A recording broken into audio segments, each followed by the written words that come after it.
السلام عليكم ورحمة الله وبركاته. بليون كي كبرجمتوتا في جالتمتوتا ماتي چاينان هي كنتاتن هندي كيسن بغا جراتن سنين جچا نموني مانا كنا فاراتاتن ماتي تاودان وانتوتا كيسا جران توكو توكو رافا يدمان سنين جدا نموني درو جرتان نججبسو جرتان جرتان كسمت تتفوفا غارو ما كيسن تتفوفا سنين جدا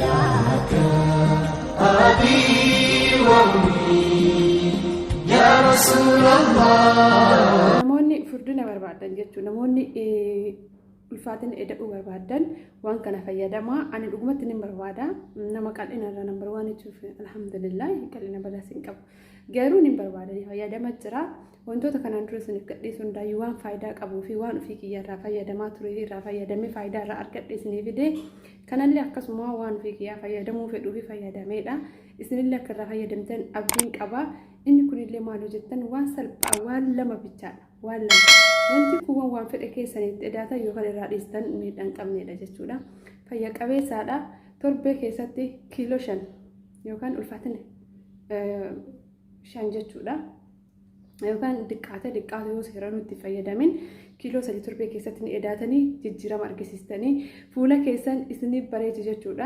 أكاسم gogaa keenya jechuun qodaa keenya ni laaffisa ni bareecha jechuudha. Akkasumallee qaama yoo furdatte dubartiin bareeddu bakka akka maal jettan dabbaa jettanii sarbaa kana jechuudha. Bakka akka sarbaa akkasuma bakka akka harmaa fi bakka akka xuuncaa kanneen haala gaariidhaan bareeda haala bareedaadhaan boqoo fa'aa jechuudha.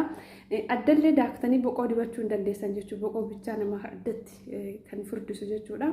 Dibatumaanuyyuu jechuun furdisa wanti kuni itti fayyadamaa irraa fayyadamaa isiniin jedha hanga xumura viidichaa laalaa akkaataa itti fayyadamaa fi wantoota godhuu qabdan isinitti himaa inshallah walumaan irraa fayyadamna.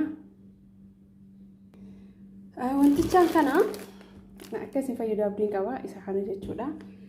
Asitti ani fuudhee asitti ho'isee viidiyoon dheeraa ta'ee asitti naqee ho'ise jechuudha. Hammuma kana ho'isee haa qorruuf eegutti jira yoo inni qorree nin daakee bulleessee akkaataa itti fayyadama isaa dhufee xumurara isinitti agarsiisa.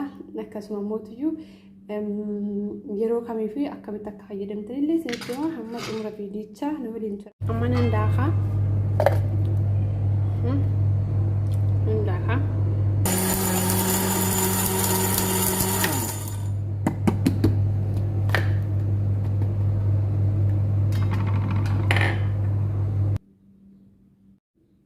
Boliwwan kiyyaa daakee xumuriitiin jira. Amma akkuma argitan kana bassoo fakkaata jechuudha. Fooliin isaallee waan dura ibidda jalatti dhimmisee fuyyuu xiqqoo dhimmisee jira ibidda jalatti akkasuma gubbatti illee xiqqoo si akaayee jira. Garuu sirriitti akaayuu hin qabdanii akkana ta'uu qaba jechuudha. Baay'ee urgaan isaa bassoo fakkaata akka bassoo urgaa jechuudha. Inna amma akkaataa itti fayyadama isaa immoo aannan kana mul'ata milk fulfaati jechuudha. Aannan kana kaamil dasabii yookaan immoo isa zayita hin qabne isa yookaan immoo daawwanni hin qabne sana osoo hin taane kanuma isuma qabu jechuudha. Ergasii akkam goonaa burcuqqoo kanatti buusna aannan kana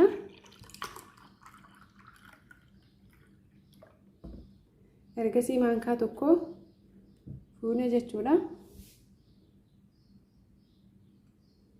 Maankaa tokko feetan amma barbaadan ittis dabalachuu dandeessanii waliin dho'inanii dura xiqqeessanii aannan itti buusnee waliin dho'illee dandeenya. Maan kana aannan kan itti naqnee raawwannee waliin dho'inee egaa aannan itti olguutuu dandeenya akka nu jalaa ol keessan inni jenna jechuudha. Kun waa tokko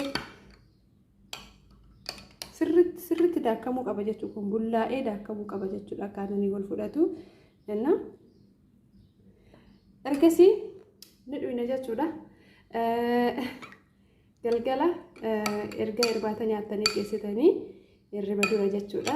Dhugdanii osoo rafin dura dhugdanii akkasuma ganamallee fuxuura booda ni dhugdanii jechuudha. Haala kanaan torbee keessatti osoo addaan hin kutinne guyyatti yeroo lama fayyadamaa torbee tokko guutuu fayyadamaa laala ofumaa keessaniyyuu ufuma daalan isiniin jedha. Baay'ee dabaltanii akkana boliwwan kiyyaa viidiyoon kiyyaa qabadhee isin dhufee kana fakkaata viidiyootti aanu hamma walitti deemutti nagayaan naa turaa asumaan immoo akka isin jaalladhu dagatina. Okay, isin jaalladha isin kabaja. Video kee isinitti tole like, subscribe, share wadiif godhaa. Yoo isinitti tolle immoo kan isinitti tolu qabadhee waan dhufuuf yoo isinitti tolle like immoo godhaame waan rabbiin beektan. Okay, akkasii jaalladha. Inshallah qabsaa'aan nu kufa qabsoon itti fufaa jira.